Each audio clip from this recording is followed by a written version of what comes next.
Podcast ini didukung oleh Bidang Promosi dan Kesehatan Masyarakat, Dinas Kesehatan Pengendalian Penduduk dan Keluarga Berencana Kabupaten Morowali.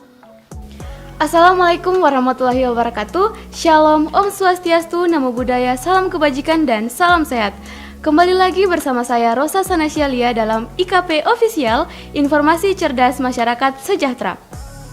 Jadi teman-teman, dalam podcast kali ini kita akan membahas tentang replikasi remaja peduli kesehatan reproduksi oleh narasumber Dr. Hendra Spesial Obgyn. Jadi halo dok. Halo, selamat siang. Bagaimana kabarnya dok? Baik. Jadi kita bicara santai ya dok. Iya. Kita bahas tentang remaja, kesehatan reproduksi pada remaja.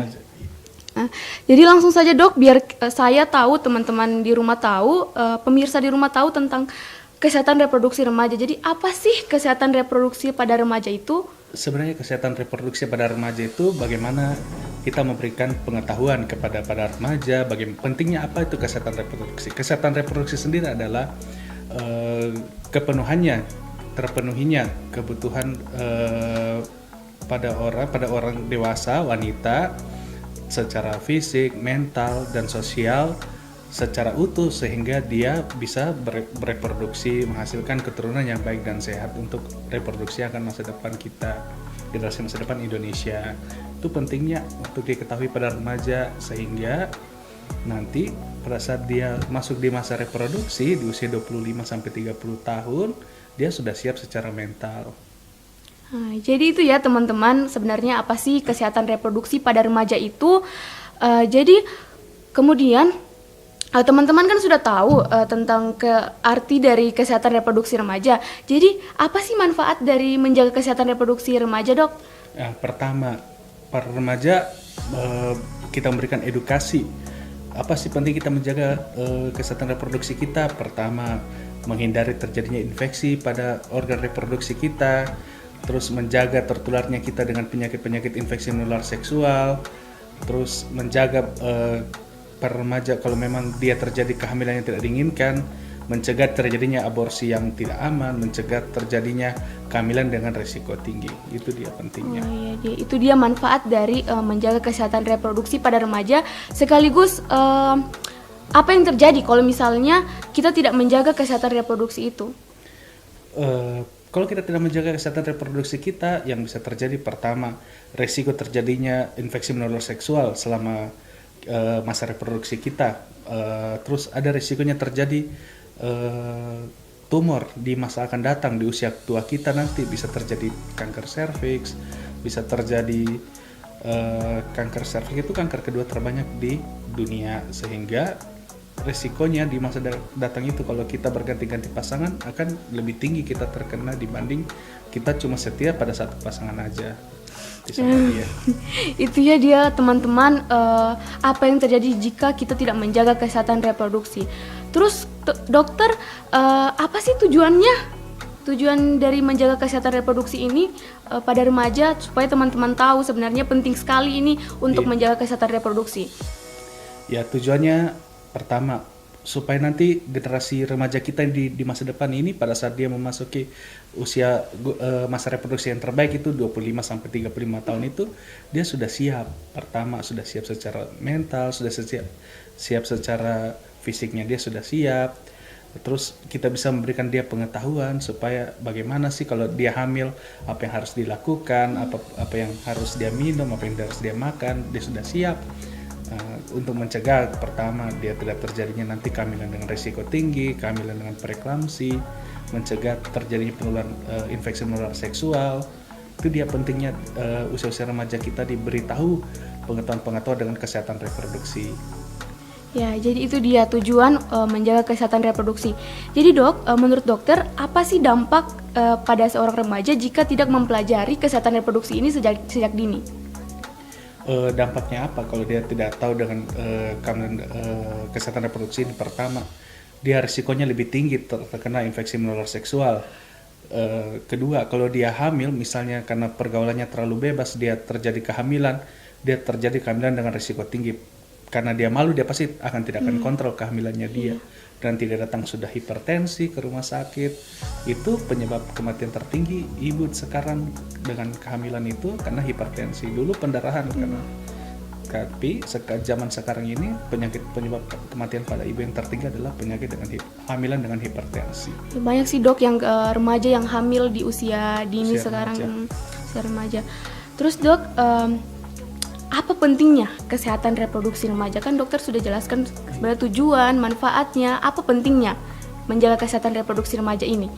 Pentingnya sebenarnya hanya untuk kita mencegah penularan seksual, infeksi menular seksual itu, sehingga di regenerasi kita akan masa depan itu terkurang terkena infeksi menular seksual, berkurang juga risikonya terkena kanker mulut rahim, berkurang juga angka kejadian kehamilan dengan risiko tinggi tersebut. Karena selalu kita mau mencegah 4T. Apa sih 4T itu? Terlalu muda, terlalu tua dia hamil, terlalu banyak anaknya.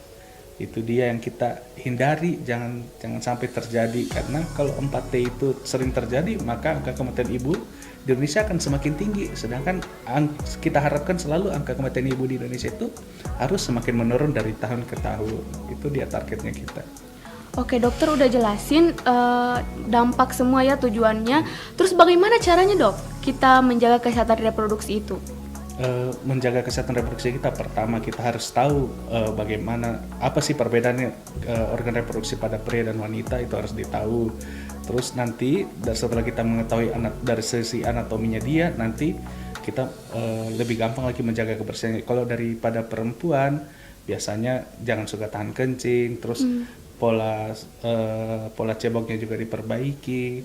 Pola cebok yang benar itu dari depan ke belakang. Iya, bukan dari belakang ke depan. Karena itu bisa-bisa kumannya yang dari anus masuk organ ke dalam reproduksi. vagina. Iya. Oke dok, terus bagaimana solusi yang tepat untuk mengatasi masalah kesehatan reproduksi pada remaja? Solusi yang tepat. Solusi yang tepat sebenarnya pertama, supaya terhindari dari kejadian kehamilan yang tidak diinginkan, pertama kita pasti mendekatkan diri kepada Tuhan yang paling utama, itu yang utama. Terus energi kita yang banyak ini, remaja itu energinya lebih banyak dibanding usia-usia kayak saya ini. Dia harus lebih mengarah ke area yang positif seperti belajar atau banyak ikut kegiatan pramuka, kegiatan sekolah. Itu yang harus lebih diutamakan, karena kalau dia tidak mengarah ke positif, dia pasti akan mencoba ke arah seks bebas. Itu yang harus kita hindari. Terus dok, apa saja yang mencakup pelayanan kesehatan reproduksi? Apa saja sih yang mencakup kesehatan reproduksi itu? Ada 4 sih yang utama. Pertama, kesehatan ibu dan anak, kesehatan keluarga berencana, terus pelayanan untuk pencegahan infeksi menular seksual dengan pelayanan untuk kanker. Itu dia teman-teman, pengertian dari kesehatan reproduksi, manfaatnya, tujuannya, bagaimana cara menjaga kesehatan reproduksi supaya kita terhindar tadi yang dokter sudah jelaskan ya. Jadi teman-teman, gimana, udah paham belum tentang pentingnya menjaga kesehatan reproduksi, karena itu menyangkut masa depan juga ya dokter ya? Mencangkut masa depan generasi bangsa. Karena sebagai kita perempuan, kita yang melahirkan generasi yang sehat, generasi sehat, penerus bangsa kita. Dokter, kira-kira tentang tablet tambah darah, kan masih banyak itu remaja yang kurang tahu atau kurang perhatian tentang itu. Sebenarnya pemberian tablet tambah darah dari aturan dari pemerintah harusnya diberikan selama 1 kali sehari, selama kehamilannya diminum terus. Itu dia pentingnya. Pertama, masih banyak di ibu hamil di Indonesia ini masih banyak yang kekurangan zat besi, karena pertama faktor gizinya dia, pola makannya dia yang tidak 4 sehat 5 sempurna. Kalau dia makan seperti dulu 4 sehat 5 sempurna, pasti kebutuhan gizinya akan cukup. Yang jadi masalah karena memang tablet tambah darah itu banyak ibu hamil yang malas minum obat, tidak telaten lah istilahnya dia minum obat. Makanya banyak terjadi anemia pada ibu hamil.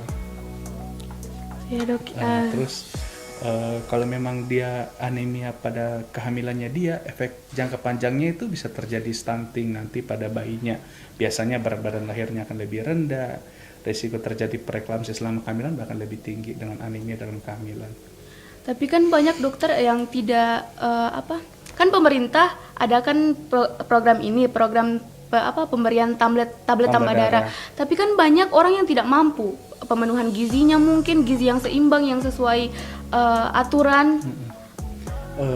Sebenarnya kan tablet tambah darah itu sudah gratis dari puskesmas, sudah diberikan secara rutin. Kalau ibunya rajin ikut posyandu, akan rutin diberikan asam folat, diberikan kalsium, tablet tambah darah dari ibu bidannya. Kalau memang tidak ke posyandu, minimal dia melaporlah ke bidan desanya supaya diberikan tambahan multivitamin. Kalau dokter sendiri pernah tidak ketemu sama ibu hamil yang jarang minum obat tablet tambah darah? Ada beberapa pasien memang yang biasa sih keluhannya pertama dia bilang, aduh dok saya susah minum obat, kalau tablet lebih suka yang cair. Itu dia. Tapi ya bagaimana lah, diusahakan memang kalau tablet darahnya, kalau memang dia susah minum tablet, kayak anak-anak lah dicampur di pisang atau apa, tergantung solusi masing-masing dari ibunya. Nah, itu dia ya teman-teman. Itu sampai situ saja pembahasan kita tentang remaja peduli kesehatan reproduksi oleh narasumber kita Dr. Hendra Spesial Objin. Terima kasih dokter sudah hadir menyempatkan waktu di podcast IKP Official, Informasi Cerdas Masyarakat Sejahtera. Teman-teman, sampai jumpa di podcast selanjutnya. Wassalamualaikum warahmatullahi wabarakatuh. Waalaikumsalam.